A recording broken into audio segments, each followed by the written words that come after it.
Hello friends, welcome to my official YouTube channel. स्वागत है आपका मेरे इस चैनल पे।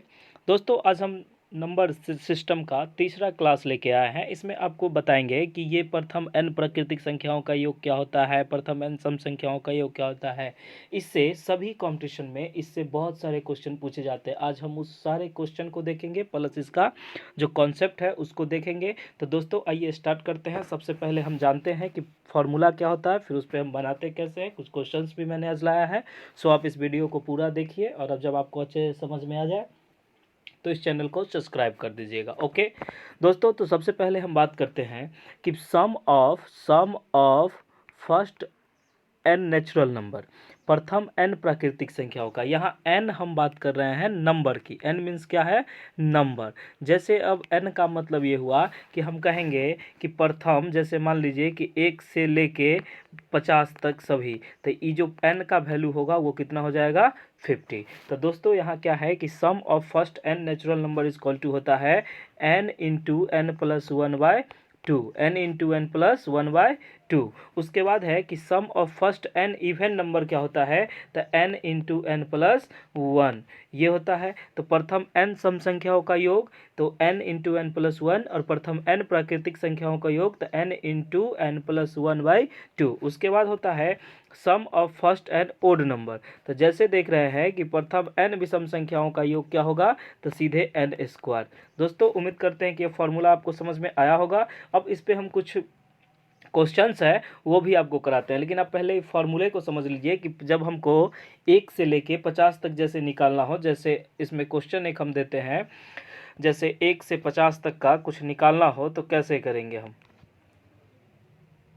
दोस्तों। तो क्वेश्चन है 1 से 50 तक सभी प्राकृतिक संख्याओं का योग क्या होगा। तो सबसे पहले दोस्तों अभी मैंने आपको फॉर्मूला बताया था कि जब प्राकृतिक संख्याओं का सभी का निकालना हो प्रथम से, तो फॉर्मूला होता है n इंटू n प्लस 1/2। तो अब यहाँ देखिए कि पहले से 1 से लेके कहाँ तक निकालना है? 50 तक। तो n का जो वैल्यू है वो कितना हो जाएगा? 50। ये बात तो आप समझते हैं कि n का वैल्यू जो होगा वो कितना हो जाएगा? 50। तो यहाँ जो n का टोटल वैल्यू है तो हम लिखेंगे 50 इंटू 50 प्लस 1 अब बट्टा में कितना हो जाएगा? 2। तो अब देखिए दोस्तों कि ये जो होगा तो ये क्या होगा? 50 इंटू ये 51 बाई कितना? 2। अब इसको हम ऐसे काट सकते हैं, 2 का 2 2 2 जो 4 2 5 20 बार में कट जाएगा। तो दोस्तों इसको जो होगा इसको हम गुना करके लिखते हैं कि कितना होगा ये। तो इसको गुना करते हैं तो 25 इकाई 25 का 25, ये हो जाएगा कितना? 25 इकाई 25 51 बार में इसको गुना करना है। तो दोस्तों हम गुना करते हैं तो इसका जो रिजल्ट आएगा 25 इकाई 25 का ये हो जाएगा 5, अब 25 पचे 125 और 2 27, तो ये हो जाएगा 127। तो टोटल हो गया 1275। तो 1 से 50 तक सभी प्राकृतिक संख्याओं का योग क्या हो जाएगा? 1275। तो दोस्तों बात करते हैं आगे क्वेश्चंस की। आगे जो फॉर्मूला है फिर क्या है कि sum of even number 1 to n, मतलब क्या है कि दोस्तों 1 से लेके जहाँ तक कि हम दे, जैसे हम दे 50 तक 60 तक के सभी सम संख्याओं का जो योग होगा वो कितना होगा। तो दोस्तों फॉर्मूला ये लगाएंगे हम। उसके बाद फिर है कि sum of odd number from 1 to n, कहने का मतलब अब 1 से लेके हम मान लीजिए कहेंगे कि 100 तक, 1000 या 100 जो भी होगा 100 तक सभी विषम संख्याओं का योग क्या होगा। तो सीधे हम फॉर्मूला क्या लगाएंगे? n प्लस 1/2, इसका हम क्या कर देंगे? Whole square. ठीक है। तो अब आगे जो होगा कि sum of square of first n natural number, प्रथम n प्राकृतिक संख्याओं के वर्गों का योग। तो उसको निकालने के लिए फॉर्मूला है n into n plus 1 into 2n plus 1 बट्टा 6। उसके बाद sum of cubes of first n natural number, तो जो 1 से लेके और मान लीजिए कि हम 20 तक सभी घनों का योग, तो उसके लिए ये फॉर्मूला है। तो आगे देखते हैं कि आगे क्वेश्चन क्या सब है। तो दोस्तों जैसे अब हम क्वेश्चन करते हैं कि 100 तक सभी प्राकृतिक संख्याओं का योग कितना होगा। अभी आपको बताए थे फॉर्मूला कि प्राकृतिक संख्याओं का योग के लिए फॉर्मूला क्या होता है? n into n plus 1/2। तो प्रथम कितना है? 100 तक सभी, तो कहाँ से? 1 से। तो दोस्तों इसमें जो क्वेश्चन होगा तो n का वैल्यू कितना हो जाएगा? 100। अब जो इसका फॉर्मूला होता है वो होता है n इंटू n प्लस 1/2। ये बात आपको समझ में आई। अब देखिए कि क्या है कि n का वैल्यू यहाँ कितना है? 100। ये क्या है? 100 और फिर हो जाएगा 100 और प्लस में 1/2। 2। ये बात तो आपको समझ में आई। 2 1 जा 2, 2 50 जा 100, तो ये हो गया। उसके बाद देखिए कि इधर 50 हो गया और इधर 100 में 1 जोड़ेंगे तो 101। इसको दोस्तों हम गुना करते हैं तो 0 का 0, 10 पचे 50, ये 5 हो जाएगा और इधर भी 10 पचे 50। तो इसका जो योग आया कितना आया, 50 50 मीन्स 5050। तो दोस्तों उम्मीद करते हैं कि ये क्वेश्चन आपको अच्छे से समझ में आई होगी। देखते हैं और क्वेश्चन। तो और क्वेश्चन जो है वो क्या है कि 1 से 31 तक सभी विषम प्राकृतिक संख्याओं का योग ज्ञात कीजिए। तो विषम के लिए हम आपको फॉर्मूला बताए थे अभी कि विषम प्राकृतिक संख्याओं के लिए कि n+1/2 इसका क्या होता है पूरा का होल स्क्वायर। ये बात तो आपको समझ में आई होगी।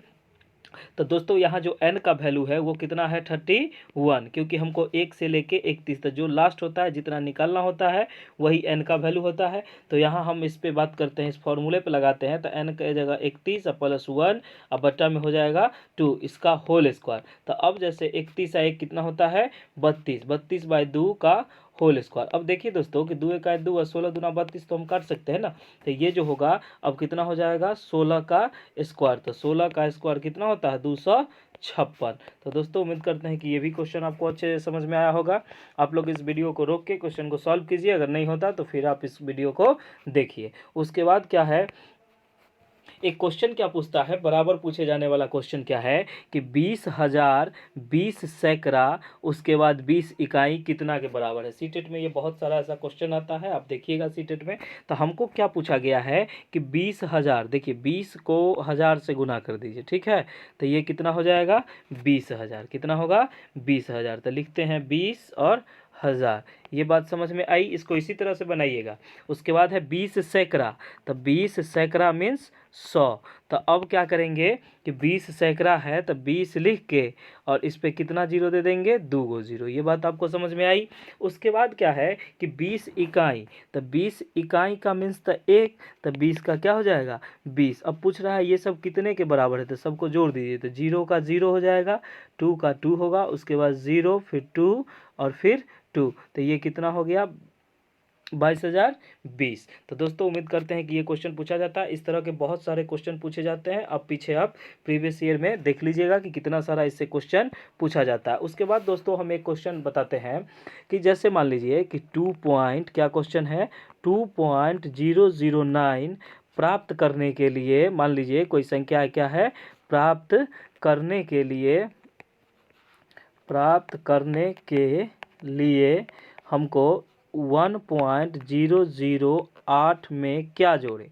देखिए इस तरह का क्वेश्चन क्या हो, इस तरह का क्वेश्चन बहुत सारे हैं। तो आप देखिएगा उसको कि क्या पूछा कि 2.009 प्राप्त करने के लिए इतना में हम क्या जोड़े। तो जितना में पूछेगा जोड़, तो आप क्या कीजिएगा कि 2.009 तो होगा, उसके बाद इसमें से घटा दीजिएगा कि 1.008। अब जितना घटाइएगा उतना ही तो उसमें जोड़ना होगा। तो ये 1 होगा, ये 0 0 और ये 1। क्वेश्चन बहुत इजी है लेकिन लोग इसको इधर उधर कर देते हैं, जिसके कारण ये क्वेश्चन गड़बड़ा जाता है। तो ये बात आपको अच्छे करते हैं कि उम्मीद में ये सब समझ में आया होगा। इस बार मेरा यही मकसद है कि मैथ में 30 लाना है, चाहे इसके लिए हमको जो करना हो। तो दोस्तों आगे हम कुछ क्वेश्चंस और देखते हैं कि जैसे पहले क्वेश्चंस हम लिख लेते हैं।